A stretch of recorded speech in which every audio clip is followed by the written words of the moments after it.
শাশুড়িকে শ্রদ্ধাও করছেন, যত্ন করছেন, তথাপি ওনাদের কপালে অনেক দুঃখ। ওই কারণটা কি? ঠাকুর সুন্দর মতো একটা উদাহরণ দিয়ে বলেছেন যে তুমি দুইটা বাচ্চাকে ধরে নাও, দুইটা স্টুডেন্ট, ছাত্র।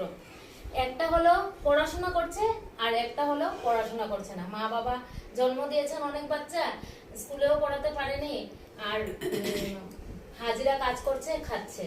আর একটা বাচ্চা আছে সকালবেলা উঠে পড়াশোনা করে, স্নান করে স্কুলে যায়, অনেক ভালো পড়াতে।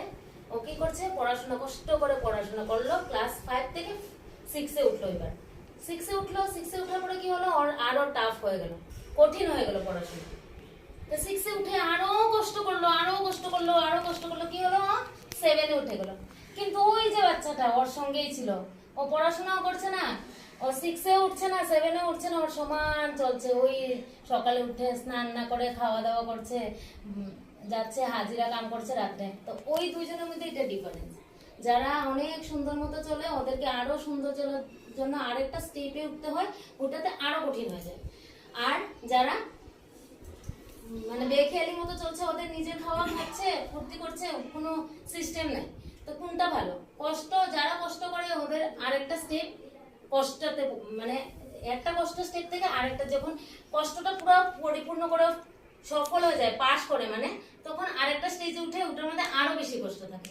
ওইটা নিয়মেই। আর কষ্ট না থাকলে কি হয়? সুখ হয় না। আর কষ্ট কিসে? ঠাকুর বলেছে কষ্ট কিসে? সুখটা না পাওয়ার, যে সুখ চায় আর সুখটা না পাওয়াকেই কষ্ট বলে। তো সুখ না চাইলে তো আমাদের কষ্টই নেই। আমরা কিছু চাওয়ার যদি আশা না করি, চাওয়ার যদি আমরা আশা করি, ওই চাওয়াটা না পাই, তখন আমাদের দুঃখ হয়। আর যদি আমরা না চাই, কিছুই না চাই, যেভাবে আছি এইভাবেই চলি, তা আমরা চাওয়ার আশাও থাকবে না, চাওয়া ওইটা পাবো না, আমাদের দুঃখ হবে।